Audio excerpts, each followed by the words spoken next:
Ya, Assalamualaikum warahmatullahi wabarakatuh.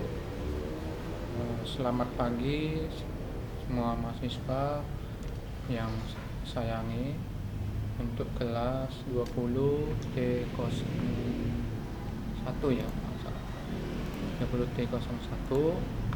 Untuk nanti jam 10 hari ini kita akan memasuki jadwal praktikum mata kuliah pemrograman lanjut. Untuk modelan pelajaran hari ini saya sudah mengirimkan modul, yaitu modul pertemuan 1 untuk pembahasan mengenai bahasa pemrograman dan beberapa kode dasar untuk dipelajari. Jadi ada beberapa tahapan yang harus dilakukan dalam pembelajaran pemrograman lanjut ini. Yang pertama adalah mahasiswa harus menyiapkan software dan komponen yang ada pada yang akan kita install nantinya. Lalu kita akan menyiapkan hardware. Hardwarenya itu berupa laptop atau komputer yang lumayan lah. Untuk Visual Studio ini ada beberapa komponen yang harus dijalankan. Yang pertama itu adalah software tersendiri Visual Studio. Lalu yang kedua itu ada komponen MySQL connector. Lalu ada juga exam control panel, dan ada juga ODBC konektor untuk koneksi antar database. Lalu yang terakhir adalah crystal report untuk membuat laporan nantinya dalam pembuatan praktikum program. Lalu tahapan-tahapan tersebut harus dilaksanakan dengan baik untuk keseluruhan mahasiswa, karena itu adalah salah satu komponen yang harus disiapkan dalam perkuliahan pemrograman lanjut. Dalam hal ini mahasiswa disarankan dalam pertemuan 1 ini diharapkan bisa lah menginstal masing-masing di laptop masing-masing, menjalankan, siapkan semuanya untuk model praktikum, karena memang selagi pembelajaran daring kita laksanakannya secara online, jadi tidak secara offline ya. Kalau offline sudah disediakan oleh laboratorium untuk software, hardware, dan lainnya.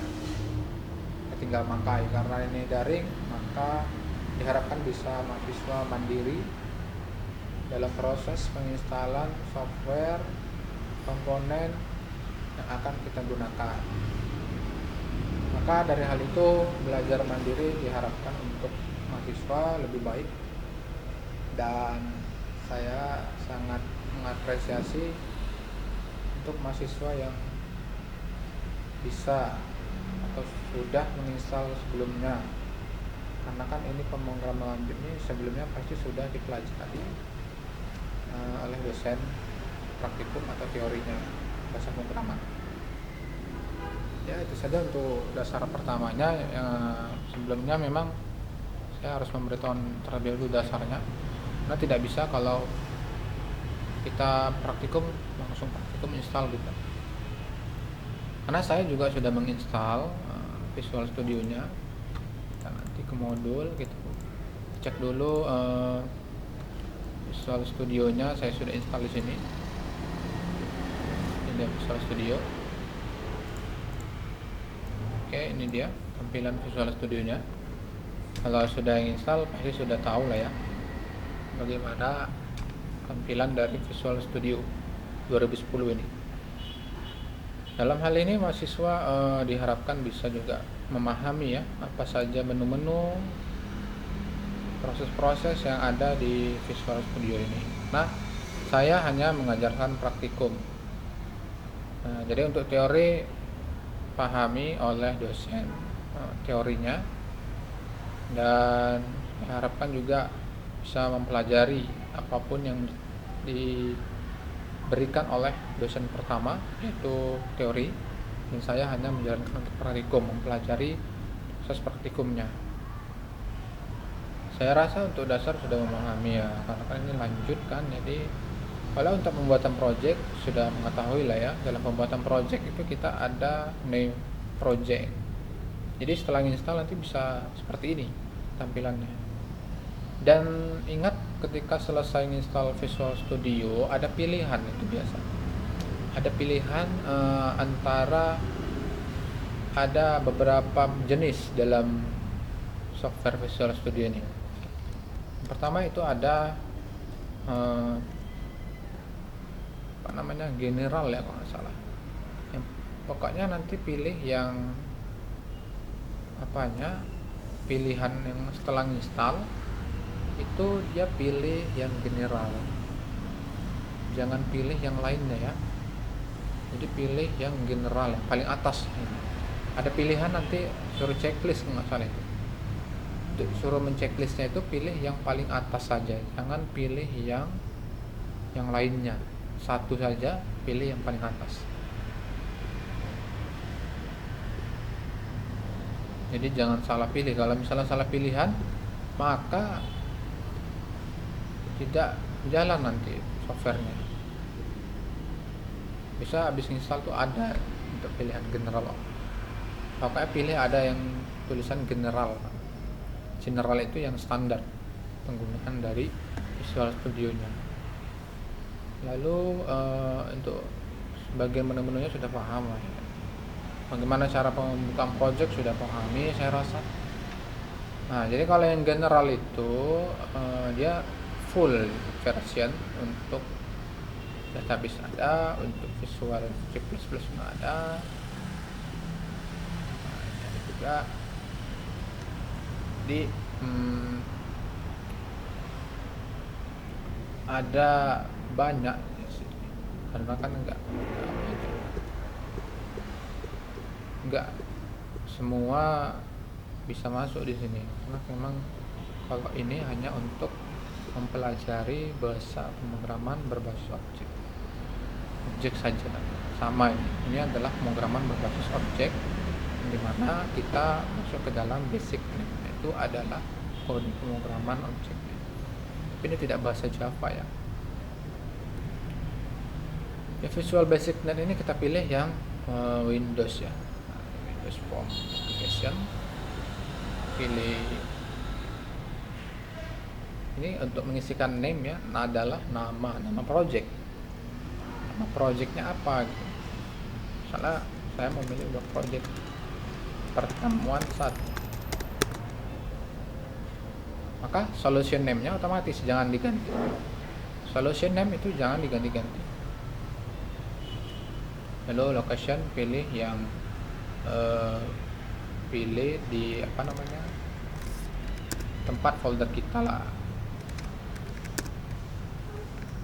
Nah, saya pilih di sini, lalu saya pilih contoh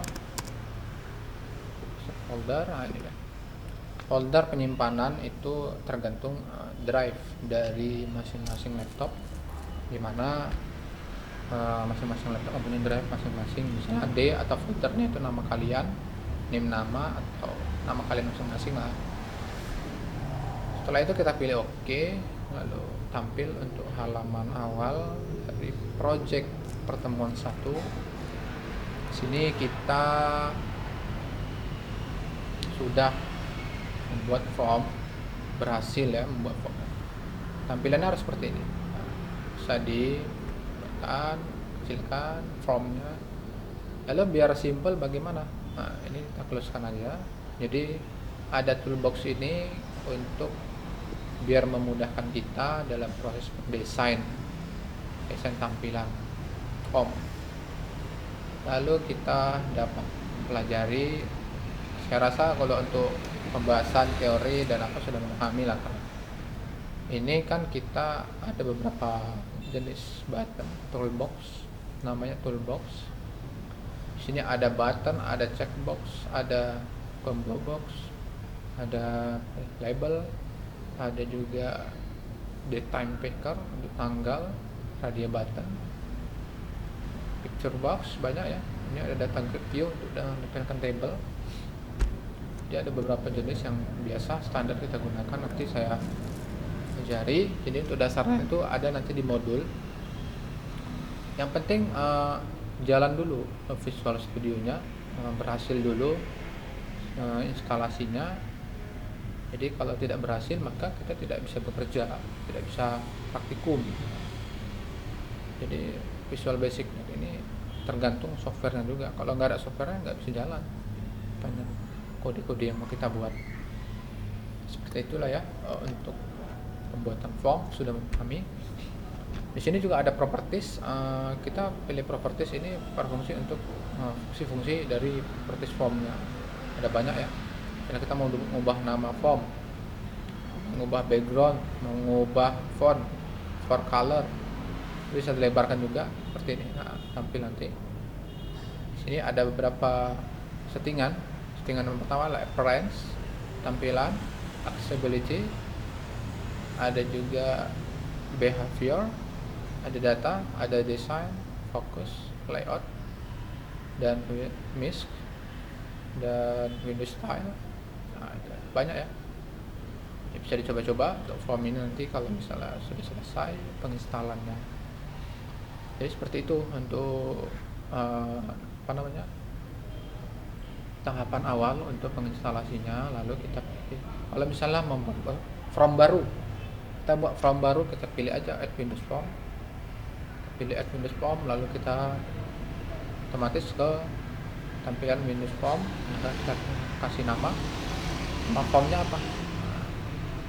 Kita ngasih nama form itu sesuai dengan apa yang mau kita buat, dengan masalah. Karena kalau tidak ada langkah-langkah dalam pembuatan program itu tidak baik. Jadi harus ada tahapan-tahapan rencana dan manajemen dalam pembuatan program. Harus tahu apa nama formnya, apa nama projectnya, seperti itu ya. Tinggal add aja, maka akan tambah form. Ada juga icon. Di sini kita pilih icon. Bisa kita pilih misalnya kita download icon, maka fungsinya itu untuk mengubah icon yang ada di sini. Seperti itu ya. Banyak ini, ada opacity, ada juga position dari form ini. Untuk mengganti font didapat di sini. Font, klik. Sini ada jenis font, beberapa jenis font yang harus dipahami biar tampilan desain kita rapi gitu. Ada juga ukuran fontnya. Sini kita bisa buat garis, strike out, ini garis bawah. Baru di sini ada jenis-jenis font yang Arabic, ada Turkish, ada juga Baltic dan Thailand, banyak ya. Jadi kita pilih yang Western itu biasa standar penggunaan dari font. Ukurannya itu biasa 14, kalau nggak 12, 14, 16 yang besar. Untuk judul ya, untuk judul itu biasakan menggunakan ukuran sedang aja 14. Untuk setiap label buat aja 12 standar ukuran. Fontnya itu biasa regular, pilih yang manis saja. Kalau nggak salah Calibri boleh ukuran 14. Saya contohkan langsung ke label, tinggal tarik aja label ini, label 1, label 2, label 3, label 4, label 5. Jadi bagaimana cara meratakannya? Ini kan ada garisnya itu putus-putusnya.